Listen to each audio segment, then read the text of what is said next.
Hi. I have in my hand here 36 life-enhancing goals that I've attempted to manifest. And I've been listening very carefully to you today. And as I understand it, the fact that I have been focusing my attention on these life-enhancing goals repeatedly has been a way of self-sabotaging my success. Well, that's not necessarily true, because if these life-enhancing goals are enhancing your life as you're focusing upon them, then you are in the state of alignment. But if each time you focus upon them, you remember that they are not yet achieved, then they could be serving you not. And so you have to find your way. In other words, we think it's a lovely thing to have an idea of something that you want that breathes life into you, that you are spewing happy anticipation of. There could not be a better state of being. In fact, that's what all of your goals are about. But if your goals are beating you over the head as something that you want to achieve that you have not, then it's a whole other thing. And you have to decide how your goals feel to you. We want them to feel life-giving. Many of these goals were put into specific time frames. And for many of them, those time frames have been exceeded. So I did not manifest them. Our results are obvious. So one of the things that I've considered is simply distilling what I want down to a single rocket of desire. Well, you know what? You don't have to do that, because the universe that receives your desires has distilled them, has understood them, has received the amendments that you're offering. In other words, it is so clearly known by this source that is aware of you, of who you are and what you are wanting. You don't need to keep adding to it. In other words, you don't need to keep getting it out there in terms of a prayer of request. You just have to begin to feel softer about it. That's a problem with timelines. If the timeline inspires you, it's a good thing. If it beats you up, it's not such a good thing. And when it is expired, it really is not of any value. That's like saying, universe, why don't you deliver to me these things that I've been asking for that you haven't delivered to me? Why don't you give me this stuff that you're not giving to me? Well, I'll confess it has been very frustrating and discouraging. And so I have listened carefully to what you have to say today. Well, the reason that I want to make sure I'm getting it right. The reason that we are speaking in these terms, as you are hearing us today, and you are getting it right, you really understood the essence of what we are giving you. When your desire does not bring you joy, then you are not a vibrational match to your desire. You see, the whole reason that these desires exist at all is because they are the summoning of that which is life, or that which is source. And so when a fresh new desire is born within you, it is so life-giving. And you remember that fresh feeling of wanting something. But after you've wanted and not received it, and wanted and not received it, and not received it, it's not fresh. It's this stale old club of a thing that you use to hit yourself over the head with, and now it is not serving you. And that is the precise reason that we began speaking so consistently about their step 1 and their step 3, and you've got step 1 done. So it's time to stop carrying that list around. It's time to say, You've got it. You know what I want. You know who I am. And I'm going to bask my way into vibrational compliance with all of these things. That's why it's really an individual thing. There are those who, when they think about their goals, they just feel good just thinking about them, just the anticipation of them. We say you have to find a way to feel satisfied with where you are and eager for more. That's the optimum experience that allows constant, steady, joyous expansion. But when you feel frustrated that it hasn't been achieved, now that frustration is your indicator that you're not a match to what you're asking for. And it can't happen under those conditions. The frustration's got to subside. So you say, well, how can my frustration subside when I want it so much? And we say, don't want it so much. You say, I want it so much it hurts. And we say, well, therein is the problem. You have to soften the discord within you. If I lessen the attachment to it, and I lessen the attachment to it to the point where I no longer really wanted all that. Can't do that, though. You see, you can't say, never mind. You've been living all of that experience that has been catapulted into that fabulously amended desire, and you can't take it back. You can continue to add to it. But the universe has got your number. We know what you want. You see?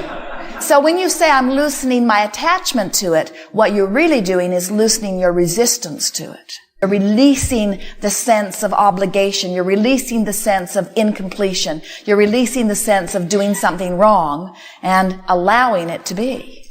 Well, I'm also a little new to this, and I have said to myself, if I could just have a little success, but it would be very encouraging. That's why we always encourage you to start with something easy. Don't take some issue that you've been struggling with and make it the one that you're testing with. Start with something easy, just by saying, wouldn't it be nice if?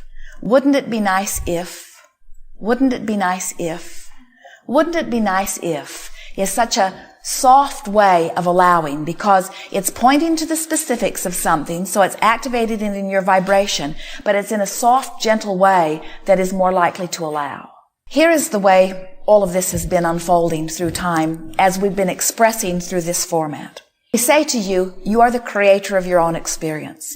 And at first, that sounds like a really good idea to you because you didn't like it when other people felt like they were creating in your experience. You don't like assertion, you don't like injustice, you don't like unfairness, you don't like things happening in your life that you don't like. So the idea of being the deliberate creator really sounded like a good idea. Oh yeah, sounds great. And then you sort of go through this phase. We're talking about you collectively. You go through this phase where it felt good to be a deliberate creator, but then you started worrying, am I really the one to be the creator? Because I'm not so sure that I'm smart enough to really make the right choices, and I almost liked it better when I thought that somebody else was the creator and I was just doing what that wiser one wanted me to do.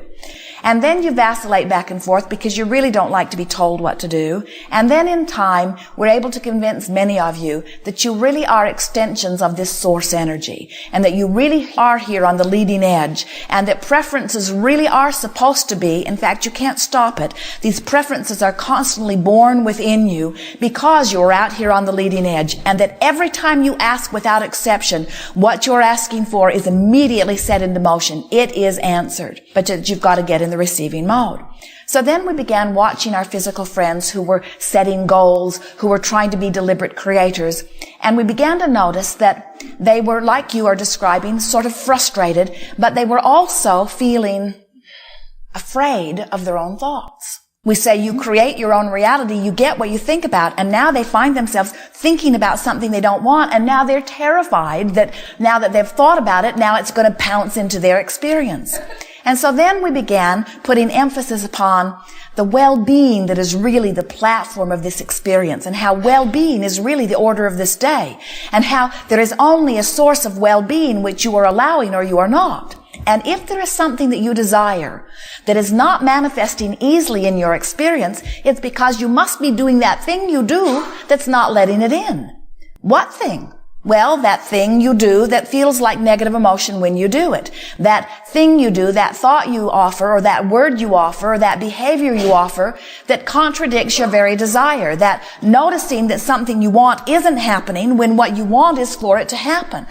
And when you do that, the frustration or the anger or whatever you want to call that negative emotion is the indicator that you're right now in this red hot minute caught with egg on your face doing that thing you do, the only thing that ever could be done that keeps you from the manifestation of the things that you want. Then we begin to explain that it's really not the manifestation that you want anyway. It's the good feeling that you think the manifestation will bring you. So then we try to get you to focus upon the good feeling even without the manifestation, knowing very well that once you get the good feeling even without the manifestation, that the manifestation has to follow. Because the good feeling is the indication of the absence of resistance. And so then we come full circle to a gathering here today where we say, there are all kinds of things that you want, and you have to be a vibrational match to the things that you want to let them in. And continuing to hammer at those issues doesn't necessarily put you in the place of letting them in. In fact, more often than not, our words threw you back in a very good way. When I keep focusing upon this thing that hasn't happened, am I activating it in a way that it can or cannot happen? And we say it could go either way, but the way you feel is the indication of what's happening with you now.